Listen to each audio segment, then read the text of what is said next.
Peraí, essa música aí não é de um Paraíba? Se você é nordestino e já teve contato com pessoas de outras regiões, possivelmente já foi taxado de coisas como Paraíba. Aí você pensa, Oxe, eu nem nasci paraibano.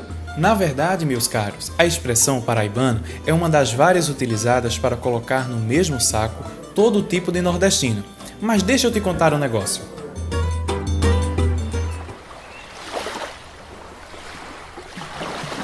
No ano de 1500, nossas terras foram invadidas pelos portugueses, os quais se instalaram no nordeste do país. Os estados de Pernambuco e Bahia foram os primeiros a serem colonizados, porque ficavam bem mais perto do velho continente. Sendo assim, durante a colonização, esses dois estados cresceram como os maiores centros, e podemos dizer que foram as duas primeiras vertentes da língua. Mas aí, Napoleão Bonaparte decide invadir Portugal, e em 1808, a família real foge para o Brasil e se instala no Rio de Janeiro. Já era de se esperar que o Rio virasse o foco das atenções e passasse a ser considerado um modelo de língua para todo o Brasil. Voltando às diferenças de sotaque do nosso Nordeste, o Rio São Francisco, que separa Pernambuco e a Bahia, impedia que existisse uma troca cultural mais intensa entre as pessoas. Por isso, Pernambuco levou a língua para todo o Nordeste, até o Rio Parnaíba.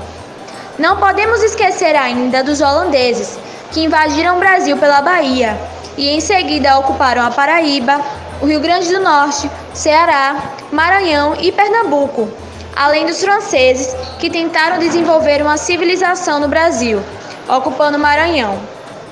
Essa mistura do tupi-guarani, do francês, do português e do holandês, mais as barreiras geográficas, influenciaram na forma que falamos hoje.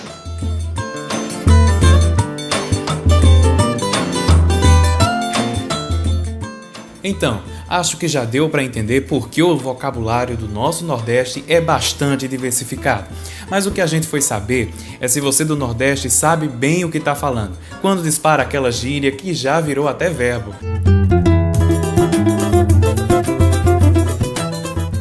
Perguntamos à dona Jaciara, natural aqui do Recife, qual expressão popular ela mais utiliza no cotidiano. A palavra que eu mais uso é mar menino. Mar menino, dona Jaciara?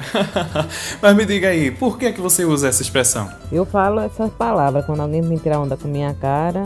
Eu falo mar menina, não vejo nenhuma outra palavra para falar.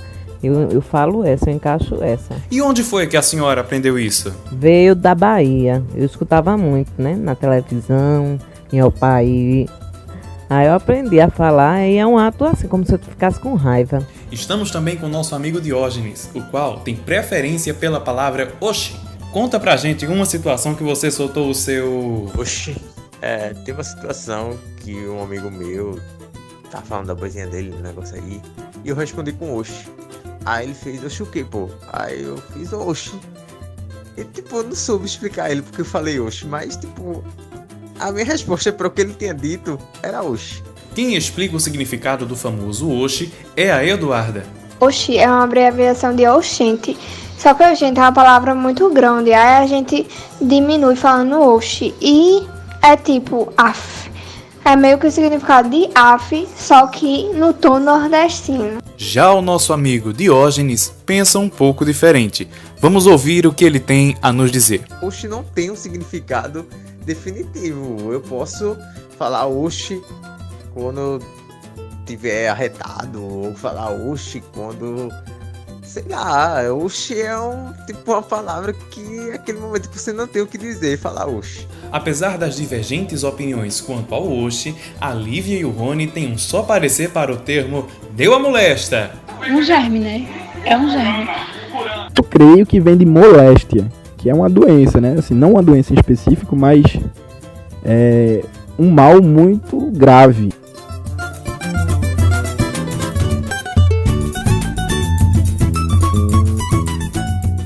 Embora muitos percebam o vocabulário nordestino com bastante intensidade, há quem se apaixone pelo estudo dessas palavras.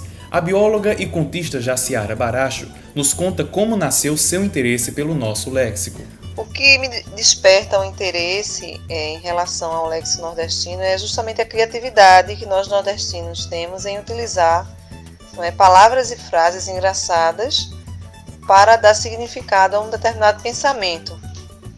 Então, palavras que eu ia escutando das minhas avós, das minhas tias, que eu escuto da minha mãe, isso despertou meu interesse. Eu acho que é inato ao nordestino essa fixação, um mínimo de interesse pelo menos. Mas você foi bem além, não é verdade? Você criou um dicionário com nossas expressões. Conta pra gente.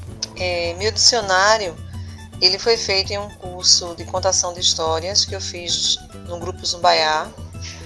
E eu comecei a coletar e pesquisar frases e palavras que eu ouvia no interior. Às vezes conversando com minhas avós, conversando com minha mãe, com as minhas tias, e ia sempre escrevendo e anotando algumas coisas, como por exemplo, uma frase que eles dizem muito: deixa de conversar miolo de pote, que significa, para de enrolação e diz logo o que você quer. Então, essas palavras eu saía coletando, conversando com algumas pessoas. Assim como a Jaciara, muitos admiram o nosso vocabulário, mas sabemos que ainda há aqueles que guardam preconceitos quanto às expressões, gírias e sotaques do povo nordestino. A linguista Emília de Andrade nos explica de onde deriva esse estranhamento. Vamos ouvi-la. O sotaque é uma decorrência também do desenvolvimento econômico de uma determinada região. Então, como a região sudeste brasileira é a região economicamente mais forte, automaticamente a língua que se fala nessa região, ela também possui um status mais forte do que as suas outras variantes. Isso não é uma questão brasileira, é uma questão que acontece com qualquer outra língua.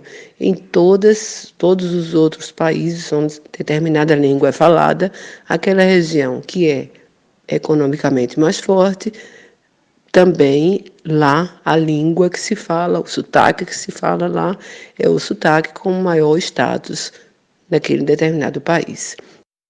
Então, esse preconceito é, na realidade, fruto de um preconceito social, de um preconceito econômico.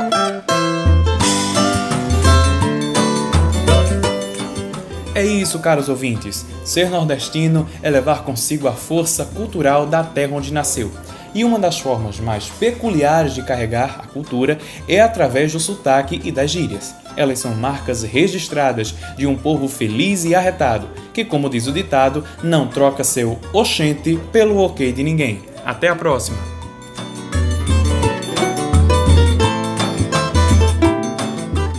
Esse trabalho foi produzido pelos estudantes de jornalismo da Universidade Federal de Pernambuco, Cíntia Roque, Débora Oliveira, Henrique Santos e Flávia Castro.